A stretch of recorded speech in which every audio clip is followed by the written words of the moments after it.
So I'm Bontle Meadows. I am in management consulting. I have been in Australia for about 2 years now through my job. My name is Keith Meadows. I put a ring on it, so she's my wife. Yeah, we're part of the Stanmore GC. So apartheid is very difficult to try and summarize quite shortly and briefly. It's essentially the minority white government basically legislated separation of people according to race.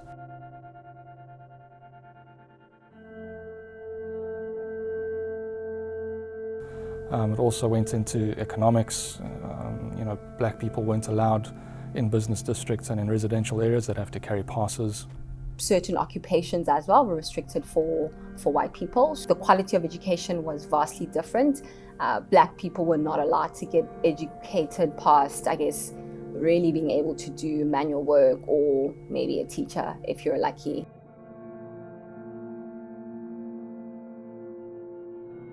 An example of this is the land. 80% of the land was reserved for the minority white population. So it was a pretty destructive regime. There was only so much that I would say maybe my grandmother and my great-grandmother could do economically to support their families. It was, I would imagine, pretty scary for them. I remember a particular story that my mom told me once during the 1976 June 16 riots, where the primary school and high school students were standing up against the government who was introducing Afrikaans as the main language of teaching. Like, it's not your native language. So you can imagine just the outrage. And these kids were, bravely went into the streets and protested.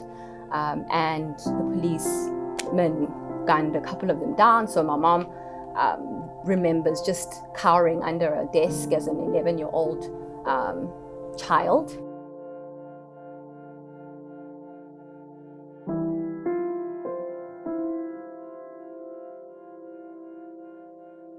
I think it was very difficult for my family. It was a little bit easier for me because I was very young. I do remember as a child, there were certain places we were not allowed to go to. I started grade 2 just as apartheid ended, so at least I could have the opportunity to get a better education. Life during apartheid for white families, and I suppose specifically for my family, was very easy.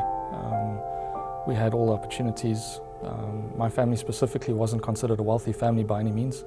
We had 2 vehicles, we had a house, a swimming pool, but we were not considered wealthy. What in the white community would be considered poor, and really, on the other side of the fence, you've got black people who can't afford education. I met Keith, I guess 4 years before we actually started dating. I met him at a Bible study. The same mutual friend who was hosting the Bible study invited me along to Gatecrasher 30th, so I did, and I think, it was just something was different for both of us then. And, proposed to her, got down on one knee, proposed to her, asked her to be my wife, and she said yes. I think Keith will tell you that his dad, when he mentioned that, I'm dating someone and she's black, his dad was like, so why is that relevant information? So I think my family were not completely shocked, and they were quite supportive as well. So we were very, very lucky and are still very lucky. Culturally, it depends on where you go in South Africa. Within Joburg, you could find places where people visually show their displeasure. They'll look at you, shake their heads. Culturally, there's quite a large mix still. Coming to a country where you are all of a sudden in the vast minority, having come from a country where you were in the majority, was quite jarring for me and quite frightening to a certain extent. But I felt the church that I went to previously and Anchor has been a safe space. What I think the church could be doing better, I think it's not so much the church itself. I think as people within the church, just it's human nature to sort of gravitate to people that look like you. C.S. Lewis puts it in you have that moment of Me Too. Humans just gravitate towards people that look like them. I think as a church, as individuals outside the church, as we live our lives, we can be intentional about having and ensuring that our spaces are not represented just by one race or even just one gender, but really making it a safe space and a good space for all cultures to be, and intentionally inviting and learning other cultures and other races.